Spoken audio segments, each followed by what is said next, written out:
This is my CAA number 3, Events in History that have affected English language learners, presented by Alyssa Marino. Brown v. Board of Education is a well-known court case that declared that separate was inherently unequal.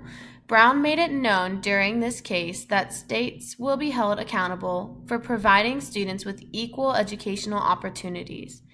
In order to aid English language learners, this case declared that it is not right to separate them from their peers. Separating students gives them unequal learning opportunities and will hinder the education of English language learners, since they will not be surrounded by the students who are proficient in English. This challenged the 14th Amendment and greatly affected English language learners in the years to come.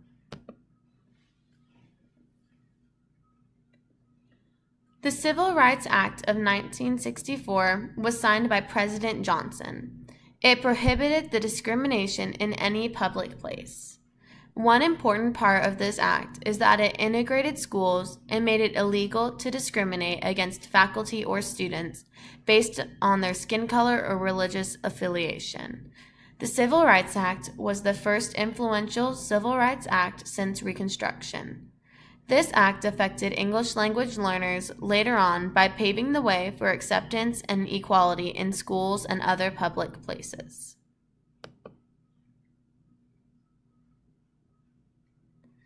The Elementary and Secondary Education Act, or ESEA, was signed on April 9, 1965. This act played a major role in President Johnson's war on poverty. It emphasized high education standards and keeping people accountable by using federal funds to finance low-income schools. In the first 4 years of this act, over $4 billion went to schools. These funds were to be used for things such as resources for teaching and promoting parent involvement. This policy focuses on providing funds and enforcing policies and procedures in order to make sure that people in low-income families are given equal opportunities. Johnson believed in equal access to education and high accountability. His beliefs regulated equal education and placed high importance on education.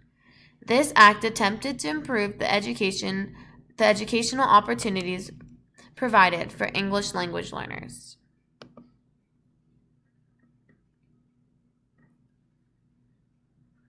Title VII of the Bilingual Education Act of 1968's main purpose is to provide grants to schools who are qualified to compete for them. The original version of this act was vague and did not provide specific definitions for bilingual education. Because of this, many schools who were receiving the money did not provide the education necessary for English language learners. Many students were not having a consistent education that included their home life. The passage of this act led to other states adopting similar policies and the spread of bilingual education. However, many states did not enforce the requirements to maintain a proper bilingual education program, since the act itself did not enforce nor define the requirements of a proper bilingual education program.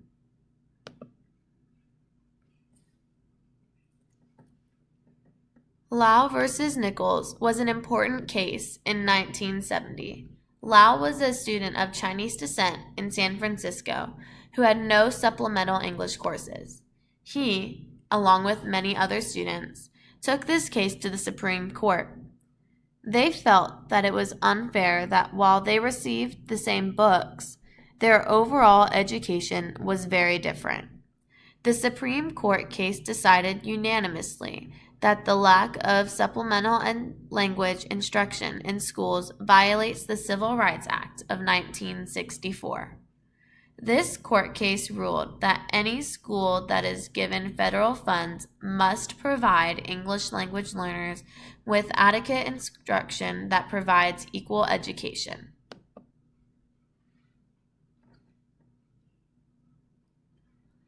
The court case Rios v. Reed in 1974 involves the parents of Puerto Rican students in the bilingual program versus the Patago Medford School District.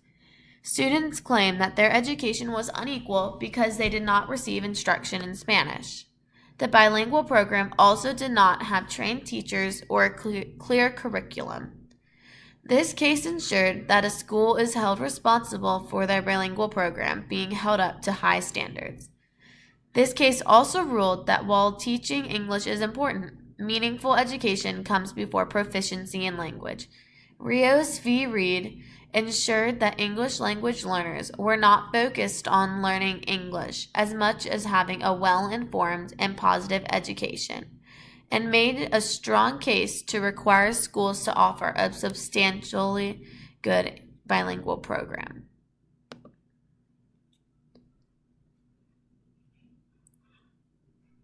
The Lau remedies of 1975 are policy guidelines that were based on court case rulings of Lau versus Nichols.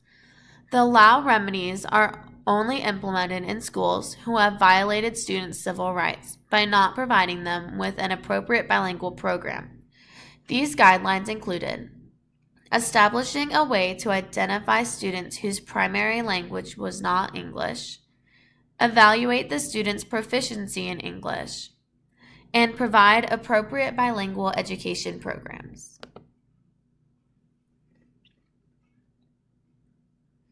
The case of Casadilla versus Pickard took place in Texas against the Raymondville School District.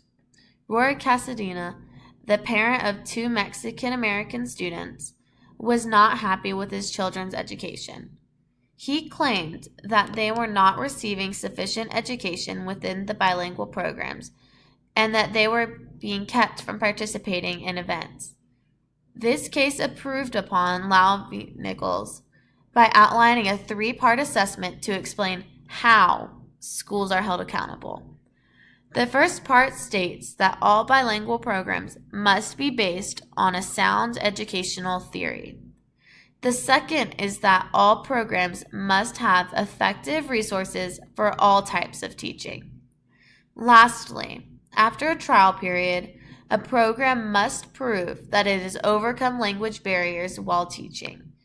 Even though this court did not fully support the high requirements for a successful bilingual program, the overall outcome of this court case was very influential in requiring states to have an adequate program for English language learners.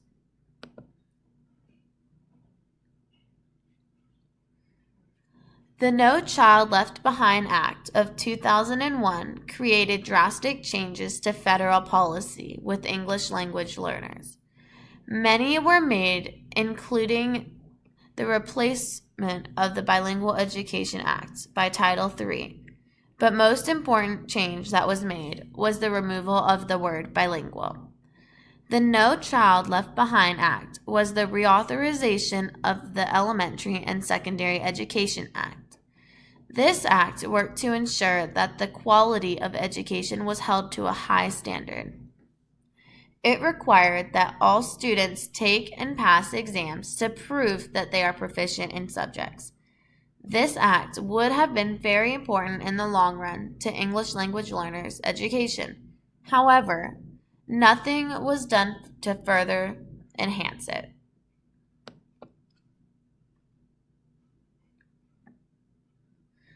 The Common Core State Standards Initiative is an effort by the National Governors Association, along with the Council of Chief State School Officers and many others, to improve upon and develop a common standards in core subjects such as math and English. The goal of these standards is to ensure that all graduates are prepared to enter college, both mentally and academically.